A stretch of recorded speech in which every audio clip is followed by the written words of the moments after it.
Indo British advanced pain clinic నొప్పి మాయం surgery దూరం ఫర్ అపాయింట్మెంట్స్ 9155515563.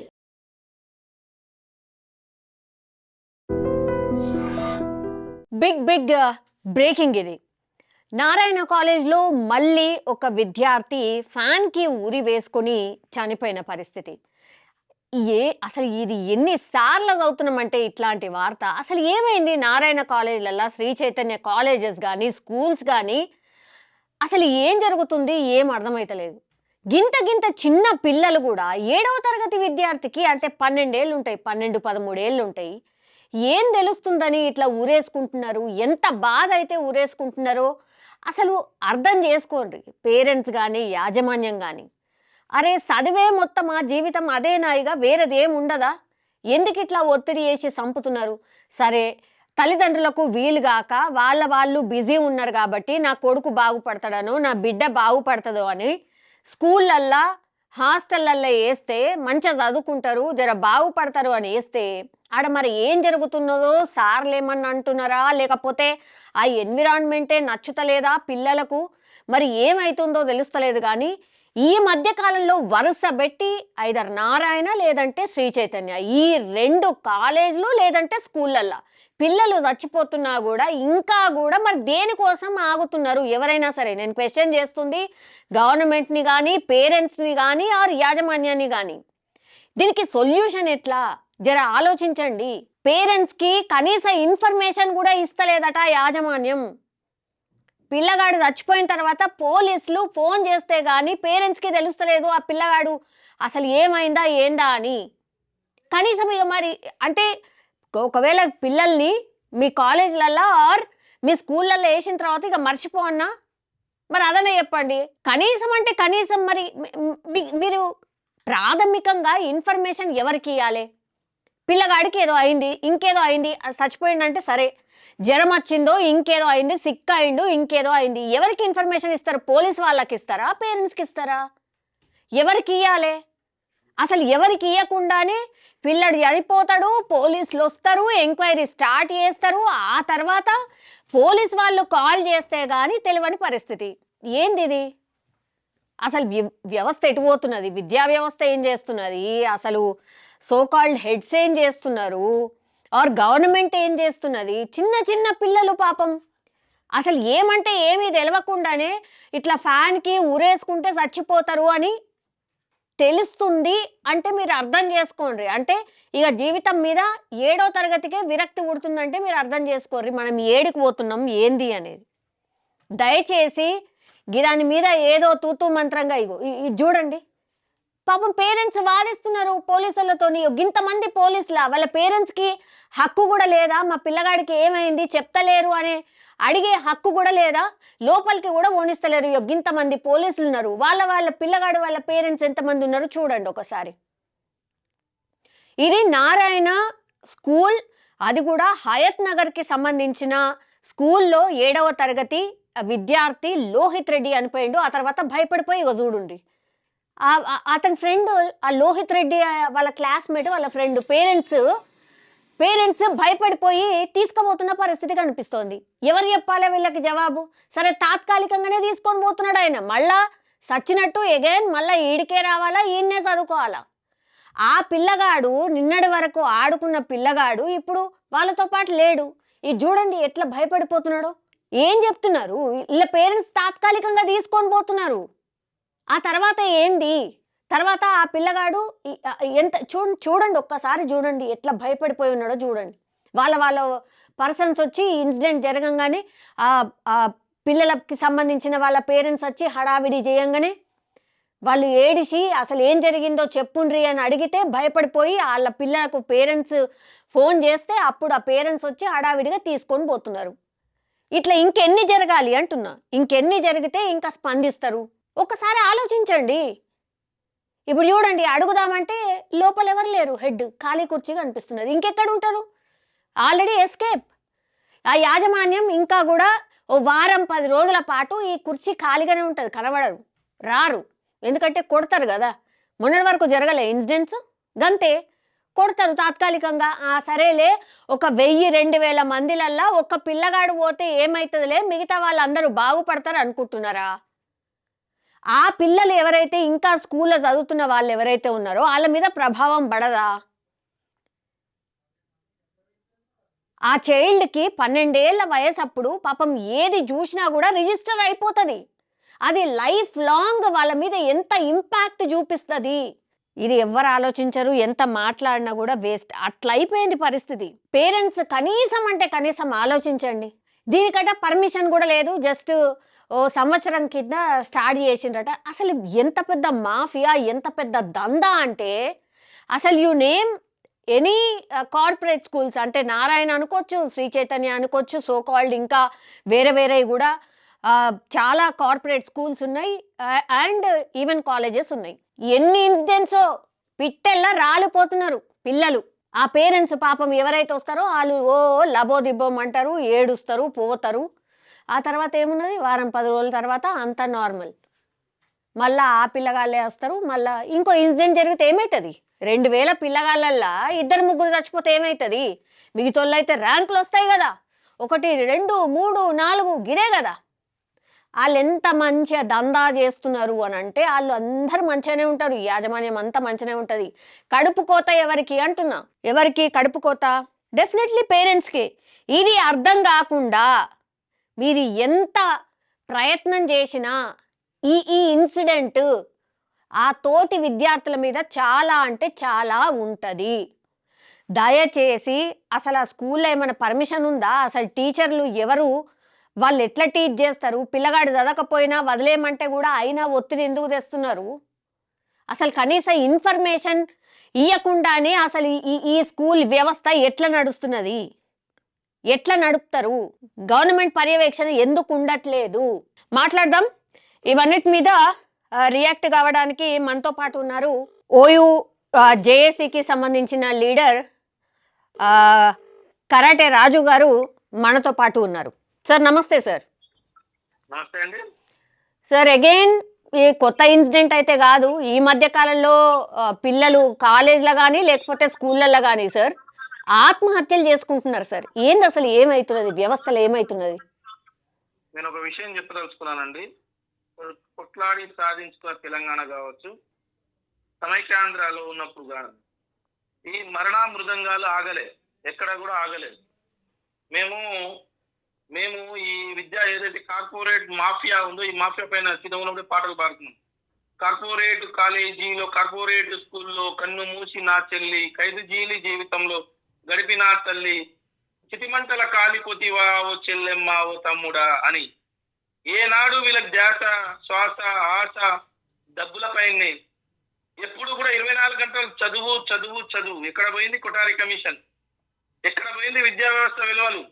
ఎక్కడ పోయింది ఛాయ్ తాగే లోపల ఈ కార్పొరేట్ కళాశాలను మొత్తం మూసేస్తా, ఈ యొక్క మాఫియాను మూసేస్తా అని చెప్పినటువంటి రేవంత్ రెడ్డి గారు ఈ రోజు నీ పాలనలో, ఈ ఏడాది పాలనలో దాదాపు 180 మంది కార్పొరేట్ కళాశాలలో పాఠశాలలో చదువుతున్నటువంటి విద్యార్థులు బలన్మరణాలు. అంటే ఎట్లా అంటే పురుగుల మంది తాగి ఆత్మహత్యలు చేసుకొని, ఉరి వేసుకొని, నేను చదవలేకపోతున్నా అమ్మా, నేను చదవలేకపోతున్నా నాన్న, లేకపోతే 24 గంటలు నన్ను చదువు చదువు చదువు చదువు అని చెప్పేసి నన్ను ఇబ్బంది పెడుతున్నారు అని చెప్పేసి ఫోన్లు చేసి తన చదువులను తరలిస్తే ఈరోజు తెలంగాణ రాష్ట్ర ప్రభుత్వం ముఖ్యమంత్రి గారు ఏం చేస్తున్నారండి?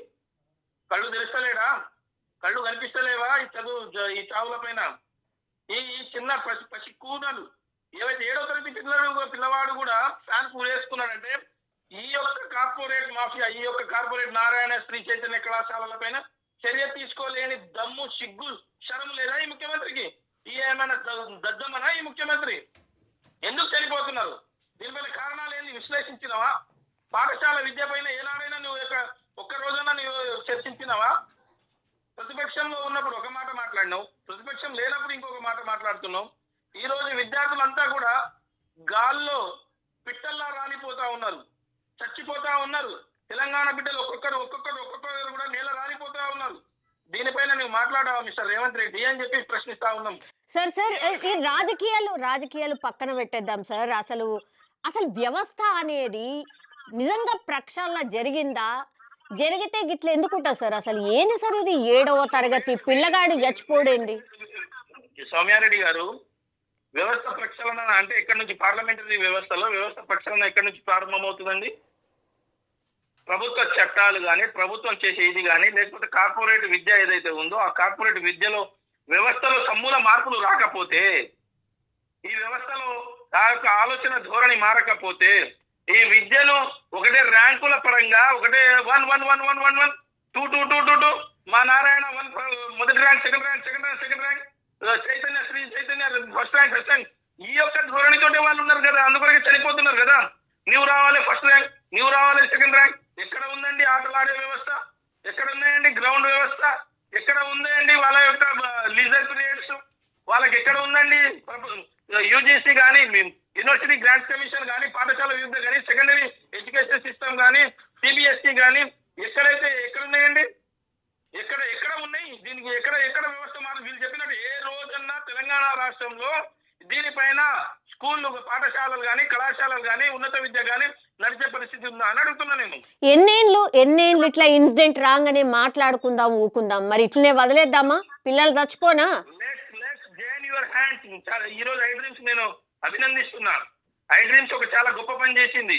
నేనేమంటున్నా ఈ రోజు తెలంగాణ రాష్ట్రంలో ఉన్నటువంటి విద్యార్థి సంఘాలు కూడా చచ్చి పడిపోయి ఉన్నాయి, ప్రశ్నించలేకపోతున్నాయి, ఉద్యమం చేయలేకపోతున్నాయి. ఎక్కడో ఒక్కడ మాకు అనుమానం ఉంది, ఎక్కడో అక్కడ ఈ రోజు ఏబీవీపీ అఖిల భారతీయ విద్యార్థి పరిషత్ కానీ, ఎస్ఎఫ్ఐ కానీ, పీడిఎస్ కానీ, గిరిజన విద్యార్థి సంఘాలు కానీ, ఏవైతే ఈ సంఘాలు ఉన్నాయో ఈ సంఘాలన్నీ కూడా ఏనో చతికిల పడిపోయినాయి.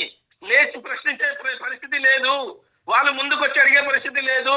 విద్యార్థులు తన చెరువులు చరిస్తున్న విలువైనటువంటి ఈ సమాజాన్ని, దేశ భవిష్యత్తును తరగతి గదిలోనే సమాజ నిర్మాణం చేసే బదులు తరగతి గదిలోనే తన జీవితాలను శూన్యం చేసుకుంటున్నాయి. దీన్ని ప్రశ్నించలేక చతికిల పడిపోయినాయండి. ఎస్, తెలంగాణ రాష్ట్రంలో ఉన్నటువంటి మేధావి వర్గం కానీ, మౌనవులు కానీ, ఇక్కడ ఉన్నటువంటి విద్యావంతులు, మేధావులు, కర్షకులు, కార్మికులు, తల్లిదండ్రులు మొత్తం కూడా లేచి ప్రశ్నించాల్సినటువంటి సమయం ఆసనమైంది అంటున్నా నేను. ఆసనమైంది, ప్రశ్నించాలి. ఈ విలువైనటువంటి సమాజాన్ని, భవిష్యత్తును, భావి తరాల భవిష్యత్తును దిశానిర్దేశం, మార్గదర్శకం చేయాల్సినటువంటి ఈ యొక్క తరగతి గదిలోనే తన జీవితాలను తను చెల్లిస్తున్నారంటే ఎక్కడ లోపం ఉందని ప్రశ్నించాలి అంటున్నా. ఈ రోజు వాళ్ళకి ఒకటే కావాలి, డబ్బులు, ర్యాంకు. రెండండి. కార్పొరేట్ మాఫియాకు నేను బాగా చెప్తున్నా సౌమ్యారెడ్డి గారు, మీరు సీనియర్ జర్నలిస్ట్. కార్పొరేట్ మాఫియాకు రెండే అవసరమైతే డబ్బులు కావాలి, రెండోది వాళ్ళకు ర్యాంకులు కావాలి. ఆ డబ్బులు, ర్యాంకులు, ఆ తర్వాత దానికి రాజకీయ ప్రేరణ చేసి రాజకీయ నాయకులను మభ్యపెట్టడం చేస్తున్నారు. ఈ రోజు ఇది మారాలి అంటున్నా. కనీసం తెలంగాణలో ప్రజాస్వామ్యం బ్రతికి ఉంది, ప్రశ్నించే గొంతుకొని ఇంకా ఉన్నాయి, ఇంకా ఈరోజు ఈ మరణానికి ప్రశ్నిస్తున్నాయని చెప్పేసి అడిగే శక్తి ఉండాలంటున్నా. యాజమాన్యం అట్లనే ఉంది. ఇక్కడ పేరెంట్స్ తప్పు కూడా ఉందండి. ఎందుకంటే అట్లాంటి స్కూళ్ళల్లో జాయిన్ చేయాలి? ఏమైతుంది? అలా పిల్లలు పాపం చెప్పే ప్రయత్నం చేస్తున్నారు, అయినా సరే ఆ స్కూళ్ళలోనే ఎన్ని ఇన్సిడెంట్స్ అన్నా కానీ మళ్ళా తీసుకుపోయి మళ్ళీ నెక్స్ట్ ఇయర్ జాయిన్ చేయరా ఇట్లాంటి కాలేజీలల్లో, ఆ స్కూళ్ళల్లో? నేనేమంటున్నానంటే మనిషి ఎప్పుడు ఆశాజీవి అండి. అరిస్టాటిల్ గారు ఏమంటారంటే మనిషి సంఘజీవి, ఆశాజీవి అంటారు. తన కొడుకు కానీ, తన బిడ్డ కానీ, నా సౌమ్యారెడ్డి ఈ రోజు ఉన్నటువంటి మీరు కానీ, నా బిడ్డ చాలా బాగుపడాలి, చదువుకోవాలి, గొప్పగా ఈ దేశానికి, ఈ రాష్ట్రానికి, నా ఊరికి పేరు తేవాలి, పేరు ప్రఖ్యాతలు తేవాలి, మంచి బతకాలని ఆశించడంలో తల్లిదండ్రులకు తప్పులేదు. తల్లిదండ్రులు తన కొడుకులను, బిడ్డలను ఎవరిని కూడా చంపుకోవడానికి ఏ పాఠశాలకు ఎవరు కూడా పంపించారండి. నేను ఒకటి విషయం చెప్పదలుచుకున్నా. నేనేమంటున్నానంటే అక్కడ ఉన్నటువంటి వ్యవస్థ మారాలి, చదువు తీరు మారాలి, తీరు తెన్నులు మారాలి, అక్కడ ఉన్నటువంటి వ్యవహార శైలి మారాలి. ర్యాంకులే పాఠశాలని మానసికంగా వాళ్ళని కుంగదీస్తున్నారు. 7వ తరగతి విద్యార్థి కూడా ఉరివేసుకునే పరిస్థితి వచ్చిందంటే ఈ రోజు ఏ పరిస్థితిలో ఉన్నాం మనం? ఎక్కడ ఉన్నాం మనం?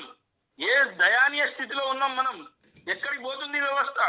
7వ తరగతి ముక్కు పచ్చలారని విద్యార్థి ఈ రోజు తన యొక్క ప్రాణాన్ని బలిగొంటున్నారంటే ఎంత ఆలోచిస్తున్నాడు, ఎంత ప్రెషర్ ఉంది, వాళ్ళపైన ప్రెషర్ పెట్టగలుగుతున్నారు. ఆయనకు ఆరోగ్య రీత్యా బాగున్నాడు, బ్రహ్మాండంగా ఉన్నాడు. 7వ తరగతి విద్యార్థికి సమాజం యొక్క అప్పుడప్పుడే బుడిబుడి అడుగులు వేస్తున్నా ఉన్నాడు. చదువు తప్ప ప్రపంచం వేరే లోకం తెలియదు, తల్లిదండ్రులు తప్ప వేరే లోకం తెలియదు, అమ్మ నాన్న తర్వాత వేరే లోకం తెలియదు.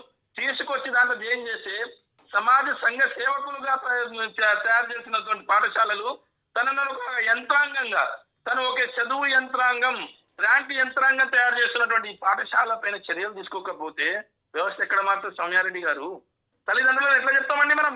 తల్లిదండ్రులను ఎట్లా బాధ్యత చేయమంటాం? దీనికి ప్రభుత్వం బాధ్యత, పాఠశాల బాధ్యత, యాజమాన్య బాధ్యత. ఇది యాజమాన్యం ఖచ్చితంగా దీనికి శిరస వహించాలి, బాధ్యత వహించాలి. ప్రభుత్వం కూడా బాధ్యత వహించాలి. యా, సరే సరే సరే రాజు గారు, ఇప్పుడు ఎగ్జాక్ట్లీ ఇది సీరియస్ గా మాట్లాడుకోవాల్సిన అంటే టైం వచ్చేసింది అనిపిస్తోంది. అసలు ఏంది సార్ ఇది? ఈ మధ్య కాలంలో 2 నెలల పరిధిలోనే అసలు స్కూలు లేదు, కాలేజ్ లేదు.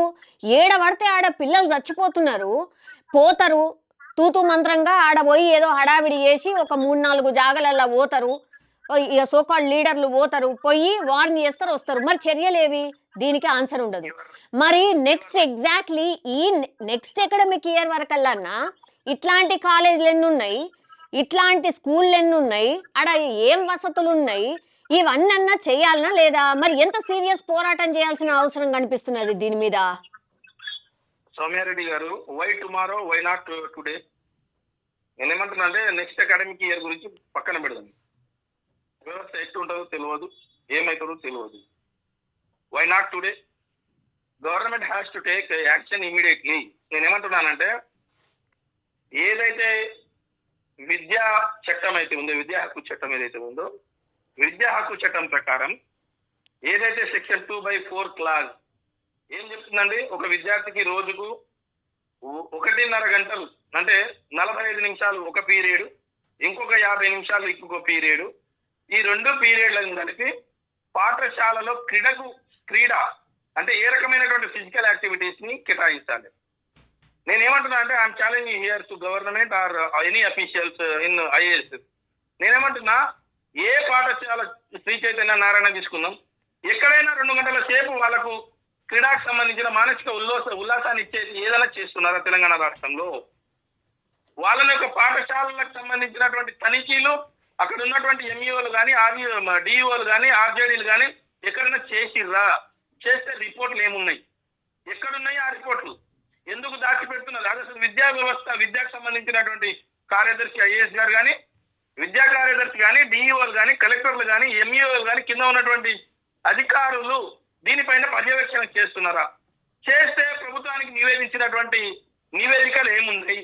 వీళ్ళు చేస్తే ఈ ఆత్మహత్యలు ఎందుకు పెరుగుతాయి? వాళ్ళపైన ప్రెషర్ లేకపోతే ఈ ఆత్మహత్యలు ఎందుకు పెరుగుతాయి? ఫీజుల గురించి లక్షల రూపాయలు అందుకున్నటువంటి తల్లిదండ్రులకు ఇబ్బంది పెట్టి పుస్తకాలు అమ్ముకొని, కాళ్ళకు మెట్టెలు అమ్ముకొని, చెవులలో ఉన్నటువంటి కమ్మలు అమ్ముకొని నా పిల్లవాడు బాగుపడతారేమో అని చెప్పేసి పంపిస్తే ఉన్న ఆస్తులు తాకట్టు పెట్టి ఉన్న కొడుకు కూడా ఈరోజు చేతికి దక్కకుండా పోయినటువంటి పరిస్థితి ఉందండి. సౌమ్యారెడ్డి గారు, తెలంగాణలో ఈ వ్యవస్థ మారాలి అంటే ఈ రాజకీయ ప్రక్షాళనే కాకుండా అధికారుల ప్రక్షాళన జరగాలి. అధికారులు చేస్తున్నటువంటి ఈ దారి దోపిడీదారుల కంటే ఘోరమైన పరిస్థితుల్లో అధికారులు ఉన్నారండి. దారి దోపిడీ దొంగల కంటే ఘోరంగా రాజకీయ నాయకులు ఉన్నారండి. నేను ఎందుకు ఈ కఠినమైన పదజాలాలు వాడుతున్నానంటే, ఒక నిండు ప్రాణము 7వ తరగతిలోనే ప్రాణం కోల్పోయిందంటే ఏం మాట్లాడతామండి? ఏం విశ్వసిస్తాం ఈ రాజకీయ నాయకులను? ఏం విశ్వసిస్తాం ఈ విద్యా వ్యవస్థను? ఏం విశ్వసిస్తాం ఈ అధికారి గణాంకాన్ని? నేనేమంటున్నా అంటే లెట్ దెమ్ గో. ఇప్పటికైనా మీరు కళ్ళు తెరవండి.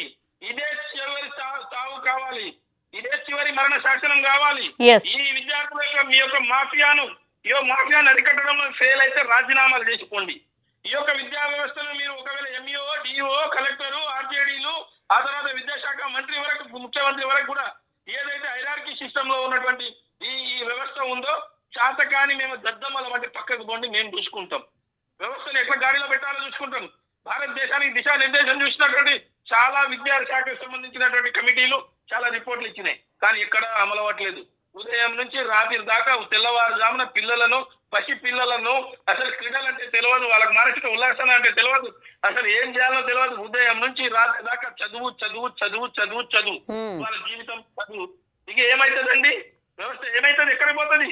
అంటే వాళ్ళ యంత్రాలా, ఏమైనా రోబోట్లా, మనుషులం? ఇప్పుడు సౌమ్యారెడ్డి గారు, మీరైనా మనకైనా మనసు ఉంటది, ఆలోచన శక్తి ఉంటది. ఆలోచించే 24 గంటలు పాఠశాలలో పాఠాలు చెప్పిన దానికి ర్యాంకుల మీదనే ఆధారపడి ర్యాంకులు చేయాలని అంటే ఎటు పోవాలి ఈ వ్యవస్థ? ఏం కావాలి ఈ వ్యవస్థ? ఎంతమంది ప్రాణాలు కోల్పోవాలి? ఎంతమంది చిన్నారులు ఈ చలి మంటలకు కాల్చుకోవాలి? నేను ఇందాక చెప్పాను, కార్పొరేట్ కాలేజీలో కన్ను మూసి నా తల్లి, ఖైదు జైలు జీవితంలో ఓడిపోయిన నా తల్లి, చిటిమంటల కాలిపోతే ఇవా అని చెప్పేసి మేము పాటలు పాడినాం. ఎందుకు పాడినామంటే వీళ్ళ యొక్క మరణ శాసనాధారకంగా రాస్తున్నాం.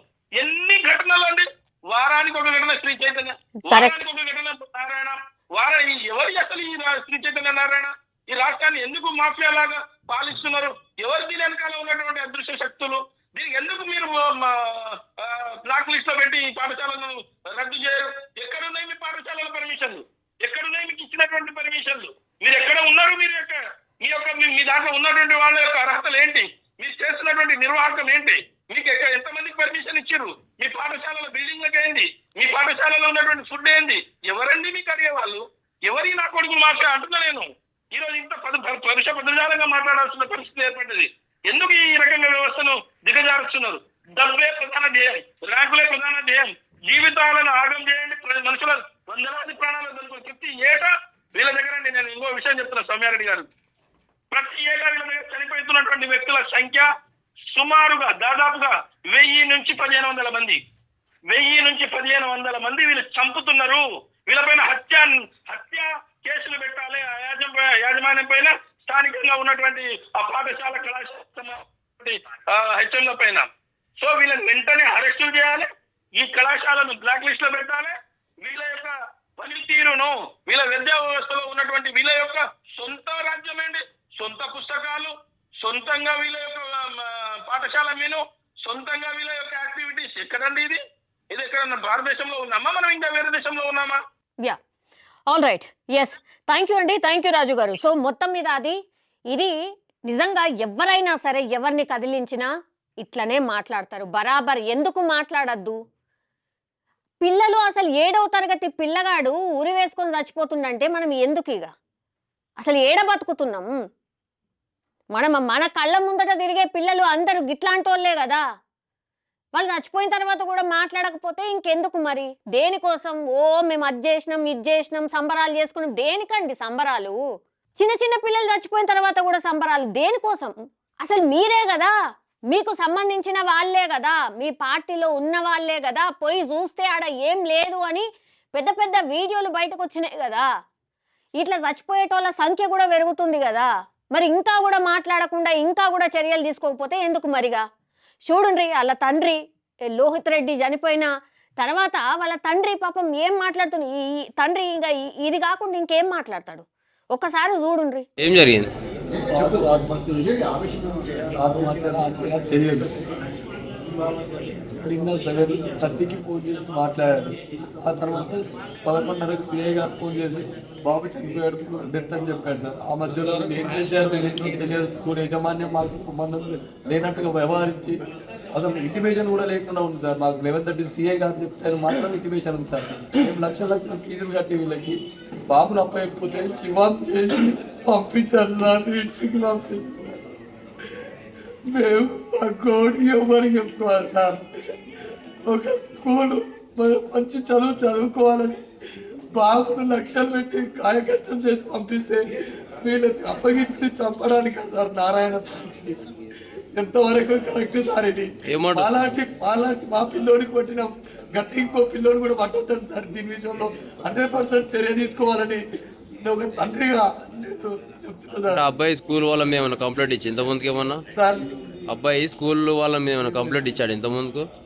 అంటే కొంచెం ఇబ్బందిగా ఉందంటే ఫిజిక్స్ లెక్చరర్ కొంచెం టార్చర్ చేస్తున్నాడు. లీడర్స్ పెట్టారు, లీడర్స్ తోటి కొంచెం లేబిల్లో పెట్టిస్తున్నారు. అది అంటే నువ్వు వచ్చి యజమానంతో మాట్లాడిపోయినాం సార్. 2 times వచ్చి మాట్లాడినాం సార్. ఇక్కడ నుంచి బ్రాంచ్ చేంజ్ చేసుకున్నాం. బ్రాంచ్ బాగలేదు, అసలు ఏం పట్టించుకోవట్లేదు అని చెప్పేసి పిటిపుల్లారెడ్డికి ఎల్బీ నగర్ చేంజ్ చేద్దాము డిస్కస్ అని చెప్పి కూడా అనుకున్నాం సార్. మా దానికి అసలు మమ్మల్ని కలిసే ప్రయత్నం మేము కలిసడానికి వస్తే పొద్దుగాలు వస్తే సాయంత్రం వరకు కూడా ప్రిన్సిపల్ మాకు కలిసే అవకాశం కూడా ఇవ్వలేదు సార్ కలవడానికి. ఇంత దారుణమా సార్? మేము లక్షల ఫీజులు కట్టి దేనికోసం సార్? మేము అసలు అడ్మిషన్ అక్కడ చేంజ్ చేసుకున్నామంటే అడ్మిషన్ అక్కడ వాళ్ళ బ్రాంచ్కి చేంజ్ చేసుకున్నామంటే ప్రిన్సిపల్ కూడా దొరకలేదు సార్. మేము చూసుకుంటాం అంతే సార్.